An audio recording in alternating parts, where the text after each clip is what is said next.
कहानी की शुरुआत होती है और हम जे और उसकी फैमिली को देखते हैं। जे अपनी वाइफ और 2 बेटियों के साथ रहता था। दरअसल जे को अपनी माँ से मिलने उसके घर जाना था, लेकिन जे की वाइफ इस चीज से सहमत नहीं होती क्योंकि उसके जाने के बाद वो और उसकी बेटियाँ अकेली हो जाएंगी। जे उसकी वाइफ को यकीन दिलाता है कि वो जल्द वहाँ से दोबारा आ जाएगा। खैर, इसके बाद जे अपनी बेटियों के लिए स्टोरी बुक ढूंढने लगता है ताकि वो अपनी बेटियों को बेड टाइम स्टोरी सुना सके। इसी बीच हम नोटिस करते हैं कि जे के घर के बाहर कोई है जिसे जे नहीं देख पाता। इसके बाद जे नोटिस करता है कि उसके घर का दरवाजा खुला हुआ है और तभी उसे अपनी वाइफ की आवाज आती है। जे जल्दी से उसे चेक करने जाता है। उसकी वाइफ जमीन पर बेहोश पड़ी थी। जे की एक बेटी उसकी वाइफ के पास ही होती है, लेकिन दूसरी बेटी वहाँ नहीं थी, इसीलिए वो उसे ढूंढने ऊपर जाता है। उसकी बेटी बेड के नीचे थी। वो उसे बाहर बुलाता है। तभी अचानक से पीछे से एक आदमी आता है और जे को मारकर बेहोश हो जाता है। इसके बाद जब जे की आँख खुलती है तब जे अपने आप को एक रूम में पाता है। उस रूम में उसके अलावा 3 लोग और भी थे जिनका नाम एडम, केट और पॉल होता है। दरअसल इन सभी को किडनैप किया गया था और इसका कारण किसी को भी नहीं पता है। यहाँ जे पॉल को देखता है जिसकी हालत काफी खराब होती है क्योंकि उसे उस किडनैपर ने टॉर्चर किया हुआ था। साथ ही वो कुछ बोल भी न पाए, इसलिए उसका मुंह भी उसने सिला हुआ था। जे को कुछ भी समझ नहीं आ रहा था कि आखिर यहाँ चल क्या रहा है। तभी हमें एक फ्लैशबैक दिखाया जाता है जहाँ हम एक बच्चे को देखते हैं जो कि एक कमरे में होता है। तभी उसके पास एक आदमी आता है और उसे खाने के लिए एक मीट का टुकड़ा देता है। वो आदमी उस बच्चे के साथ बिल्कुल भी अच्छा व्यवहार नहीं करता था। वो उससे काम करवाता था और उसे टॉर्चर करता था। वो आदमी उस बच्चे को कहता है कि अब वही उसका पिता है। इसका मतलब ये था कि ये आदमी कोई किडनैपर है जिसने इस बच्चे को किडनैप किया है। खैर, कहानी फिर से प्रेजेंट में आती है जहाँ जे उनसे कहता है कि उसे आखिर कोई क्यों किडनैप करेगा। उसने तो आज तक कोई गलत काम नहीं किया है, लेकिन उसकी इन बातों का कोई मतलब नहीं था क्योंकि उन सभी को रैंडमली यहाँ पर लाया गया था। खैर, वो सभी लोग वहाँ बैठे हुए थे। इसी बीच लाइट ब्लिंक होती है और ये इस बात का सिग्नल था कि किडनैपर वहाँ आ गया है। वो किडनैपर दरवाजे के बाहर से ही एक मीट का टुकड़ा अंदर फेंकता है जो कि उन लोगों का खाना था। केट उस मीट के टुकड़े को उठा लेती है और उसमें से आधा वो एडम को दे देती है। केट एक टुकड़े को जे की तरफ फेंकती है, लेकिन जे खाने से इनकार कर देता है क्योंकि वो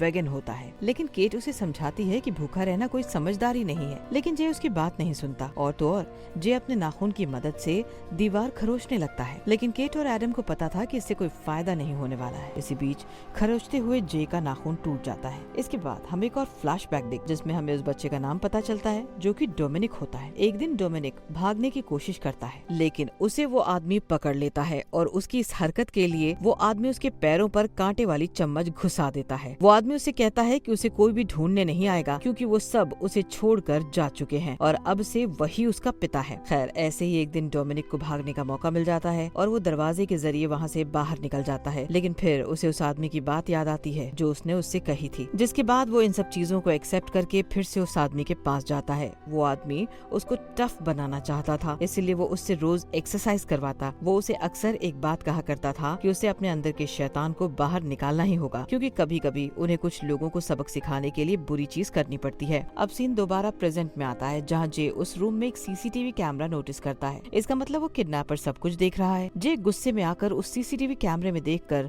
उस किडनैपर को गालियां देने लगता है। केट और एडम उसे ये करने से मना करते हैं, लेकिन अब काफी देर हो चुकी थी। ये सब देखकर वो किडनैपर गुस्सा हो जाता है और वो उस रूम में आने लगता है। जे भी तैयार हो जाता है। वो सोचता है कि वो उस किडनैपर को मार सकता है, लेकिन जब वो किडनैपर रूम में आता है तब जे की सिट्टी पिट्टी गुल हो जाती है क्योंकि वो किडनैपर काफी हट्टा कट्टा होता है। साथ ही उस किडनैपर ने एक चमड़े का मास्क पहना हुआ था। जे उससे पूछता है कि क्या उसकी फैमिली ठीक है, जिस पर वो किडनैपर कोई रिप्लाई नहीं देता। वो केट को अपने पास बुलाता है और उसे एक नाइफ देता है और इसके बाद वो उसे पॉल का पेट काटने को कहता है। केट को ये करना पड़ता है। उसके ये करने के बाद किडनैपर सेम चीज जे को करने के लिए कहता है। वो जे को चाकू देता है, लेकिन जे चालाकी करके उसी पर हमला कर देता है, लेकिन उसकी चालाकी किसी काम की नहीं थी। किडनैपर उसे मार कर गिरा देता है। इसके बाद वो केट को पकड़ता है और एडम को उसके पास बुलाता है। वो एडम को पाइप केट के मुंह में डालने को कहता है और एडम ठीक ऐसा ही करता है। इसके बाद वो एडम को एक कॉकरोच देता है जिसके ऊपर ब्लेड लगी हुई थी। वो एडम को उस कॉकरोच को उसके मुंह में डालने के लिए कहता है और ठीक एडम ऐसा ही करता है और इस चीज से केट को काफी तकलीफ होती है। इसके बाद वो किडनैपर वहाँ से चला जाता है। इधर थोड़ी देर बाद केट के मुंह से वो कॉकरोच निकल जाता है। इसके बाद जे उस कॉकरोच को मारकर उसके पास से वो ब्लेड ले लेता है और अपने आप को फ्री करने की कोशिश करता है। इसी बीच फिर से वो किडनैपर रूम में आता है। जे उस किडनैपर को चकमा देकर उस रूम से से बाहर निकल जाता है, लेकिन उसे बाहर जाने का कोई रास्ता नहीं दिखाई देता है। इसीलिए वो ऊपर एसी वेंट से भागने की कोशिश करता है, लेकिन इस बार वो फिर से पकड़ा जाता है और इस बार किडनैपर एडम के थ्रू जे के हाथों पर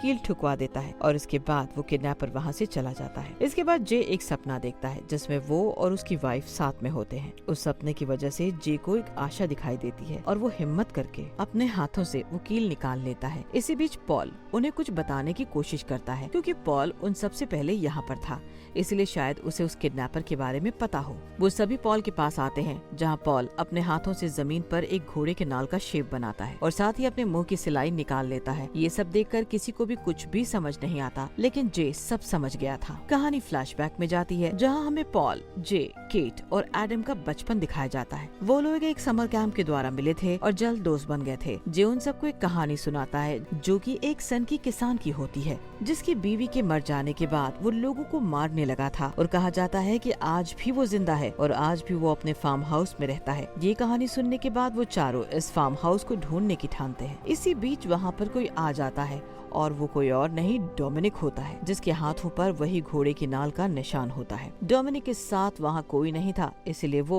उनके ग्रुप में शामिल होना चाहता था। वो लोग उसे कहते हैं कि अगर उसे ग्रुप में शामिल होना है तो उसे कुछ टास्क करने होंगे। केट उसे कॉकरोच खिलाती है और इसके बाद वो लोग डोमिनिक का मुंह बंद कर देते हैं, जिसकी वजह से कॉकरोच उसके पेट में चला जाता है। इसके बाद केट उसके ऊपर एक मकड़ी को छोड़ देती है जो कि उसके कानों में चली जाती है, जिससे उसको काफी दर्द होता है। इसके बाद वो लोग मिलकर डोमिनिक के हाथों के पास कील ठोकते हैं, जिससे वो हिल भी नहीं पाता और फिर वो उस पर ढेर सारे केचुए डाल देते हैं। अगली सुबह डोमिनिक अपनी वैन से बाहर बैठा हुआ होता है, क्योंकि उसके मॉम डैड आपस में झगड़ा कर रहे होते हैं। तभी वहाँ केट आती है और उसे बहला फुसला कर एक जगह ले आती है, जहाँ पर बाकी वो तीनों भी मौजूद थे। केट उसे एक आखिरी डेयर देती है। वो उसे उस फार्म हाउस के अंदर जाने को कहती है, जिसकी कहानी जे उन्हें सुना रहा था। डोमिनिक ऐसा ही करता है, लेकिन उसके अंदर जाने के बाद वो सभी लोग भाग जाते हैं, जिसके बाद डोमिनिक को अंदर कोई आदमी पकड़ लेता है। इसका मतलब वो किसान वाली बात सही थी और वो आदमी कोई और नहीं बल्कि वही होता है जिसने डोमिनिक को किडनैप किया था। डोमिनिक को किडनैप करने के बाद उसने उसे काफी टॉर्चर किया था।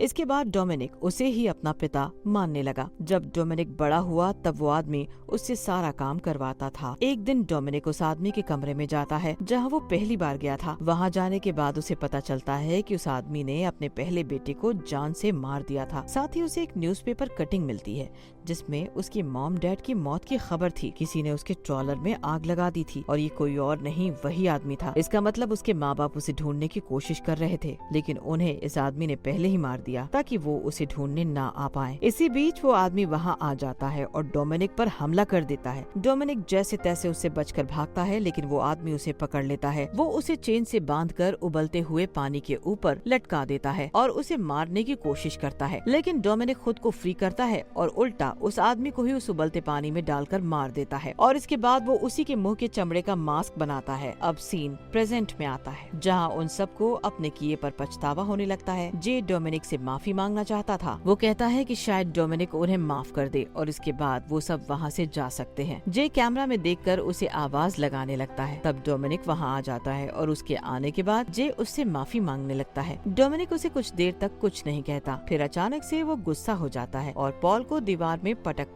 कर जान से मार देता है। और इसके बाद वो केट को पकड़ता है और एक इंजेक्शन निकालता है जिसमें मकड़ी के अंडे होते हैं। यानी वो इन लोगों को ठीक इसी तरह सजा दे रहा था जिस तरह इन लोगों ने उसे बचपन में सताया था। वो इंजेक्शन डोमिनिक जे के हाथों में देता है और जे को न चाहते हुए भी उसे केट के कानों में डालना पड़ता है। इसके बाद डोमिनिक वहाँ से चला जाता है। कुछ देर बाद वो उन लोगों को कैमरे की मदद से लड़ते हुए देखता है और तुरंत उनके पास आ जाता है। वहाँ जाने पर वो जे को बेहोश देखता है। पास जाने पर जे डोमिनिक पर अटैक कर देता है। ये सब इनकी चाल थी। बाकी सभी भी उस पर हमला कर देते हैं, लेकिन कोई भी उसके आगे नहीं टिक पाता है। वो एडम को पकड़ता है और उसे पकड़ने के बाद वो केट को चाकू देता है और एडम की आंखों पर एक कट लगवाता है और केट के हाथों में एक केचुआ देता है और उसे एडम की उसी आंख में डालने के लिए कहता है। केट ठीक वैसा ही करती है। वो केचुआ एडम की आंख में घुस जाता है और इसके बाद डोमिनिक जे को जान से मारने जाता है, लेकिन इस इस बार केट हिम्मत दिखाती है और उसे उल्टा सीधा बोलने लगती है। वो उसे कहती है कि उसे कभी कोई प्यार नहीं करेगा। उसकी इन बातों को सुनकर उसकी पुरानी यादें ट्रिगर हो जाती हैं और वो वहाँ से चला जाता है। इधर उसके जाने के बाद केट और जे मिलकर एडम की आंख बाहर निकालते हैं क्योंकि उसकी आंख के अंदर वो केचुआ था। इधर हम डोमिनिक को देखते हैं जो कि काफी गुस्से में था और वो सारी चीजें तोड़ फोड़ रहा था। इधर डोमिनिक का चाकू जे के हाथ में था जो कि वो यहीं भूल गया था। एडम उससे वो चाकू मांगने लगता है लेकिन जे उसे वो नहीं देता, जिसकी वजह से उन दोनों में लड़ाई हो जाती है। केट उन्हें रोकने के लिए एडम के सर पर पत्थर मारती है जिससे वो चाकू सीधा एडम के मुंह में घुस जाता है और वो भी मारा जाता है। जे केट को कहता है कि उसने कोई गलती नहीं की है। यहाँ केट जे पर चाकू पॉइंट कर देती है और सब कुछ एक्सेप्ट कर लेती है कि इसमें सारी उसी की गलती है। उस हादसे के बाद उसके पास पुलिस आई थी उससे पूछताछ करने, लेकिन उसने उन्हें कुछ नहीं बताया। तभी पीछे से डोमिनिक आ जाता है और केट को पकड़ लेता है और साथ ही वो उससे उसका चाकू भी छीन लेता है। जे उसे कहने लगता है कि वो उसका दोस्त था, वो आज भी है।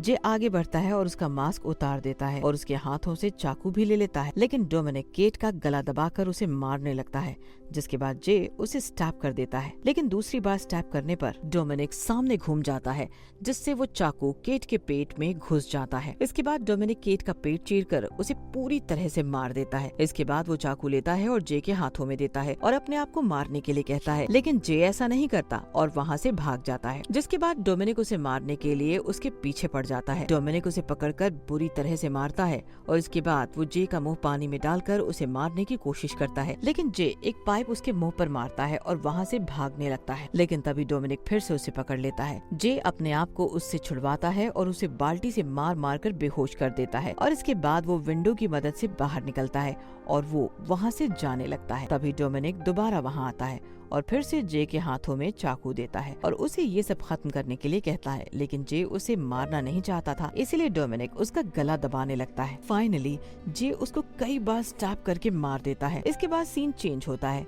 जे पुलिस के साथ अपने घर आता है जहाँ वो अपनी बीवी बच्चों से मिलकर काफी खुश होता है। अब सीन 10 साल आगे बढ़ता है जहाँ पर जे की दोनों बेटियाँ अपने बॉयफ्रेंड्स के साथ उसी जगह पर आई थी, वो भी अपने घर पर बताए बिना। यहाँ वो सब डोमिनिक की ही बातें कर रहे थे। दरअसल कभी भी पुलिस को डोमिनिक की लाश नहीं मिली थी। बातें करने के बाद उनके बॉयफ्रेंड्स कार लेने के लिए जाते हैं। इसी बीच जे की दोनों बेटियों को कुछ आवाज आती है और तभी उनके पीछे से डोमिनिक निकलता है और उन दोनों को पकड़ लेता है और यहाँ ये मूवी एंड हो जाती है।